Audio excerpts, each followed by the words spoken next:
Do situations like that make you feel deflated or like even giving up? Well, I can show you how to get through them so you can create beautiful photos like this.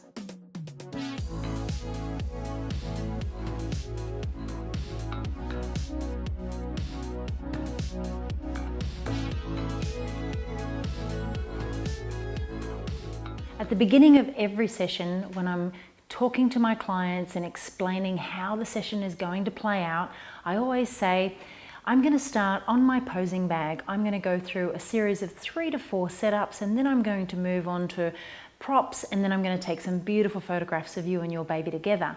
That's my sentence, that's my go-to when I am communicating, to give them some direction and let them know what to expect right there and then at the time of the shoot. It doesn't matter though whether I am going to have that baby unwrapped or wrapped. I'm still going to start on my posing bag and go through the props and then onto my parent posing. So the way that you communicate that to your clients is really important because they need to know what's happening. So this pre-planning section, again, is the most important aspect of your shoot. Prior to your session, you do need to communicate with your clients because you want to be organized. When you create your own workflow, whatever it might be, if you want to go into all of the unwrapped poses, that's fine. But if you want to create a really quick workflow for your clients and get them in and out as quickly as possible, or if you've got an unhappy, unsettled or older baby, you know that you can go to the one wrap workflow to really speed things up. So before your shoot, you need to communicate with them colors, tones, textures, the style, everything that they want. What I like to do is get my clients to send me screenshots from either Instagram or Facebook.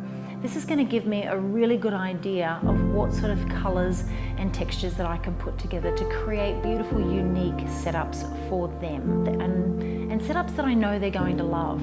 But I still like to get them involved when they're here with the little final add-on details like the bonnets and the headbands. I'll pick up a couple of hats and I'll go, I like both. I think they would both go great with this. What do you think? And give them the opportunity to have some input at the time of the shoot. Because there is nothing more important to a person than to feel like they are involved in something, in creating something that's special. It is such an exciting time for them, and we really do need to embrace that experience with them and allow them to really be a part of it. So as you can see behind me, I've got all of my different props set up. I've got my posing bag set up. The color tones and the palette throughout are all very similar. So the photos are going to work well side by side, whether they're in an album or hanging as wall art on their walls. So that pre-planning part and that way that you communicate with your clients to get a really good understanding of what it is that they want will help you deliver a gallery of photos you know they will love. And that's what it's all about. We need to make sure that we are looking after every element, every aspect, so that we are organized and that we can flow and move through the session as efficiently as possible. Even if we're thrown little curveballs, which we all get at different times in different shoots, you have to be able to move on quickly and not be standing there going, okay, what am I going to do next? You've got to have that game plan, that session workflow in place so you know what you are looking and aiming to achieve. So my advice is get a pen and piece of paper, write it down, plan it.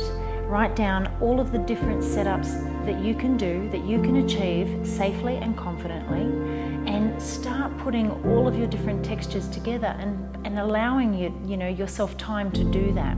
That is going to make you feel so much more in control throughout your session, and it's going to produce amazing results.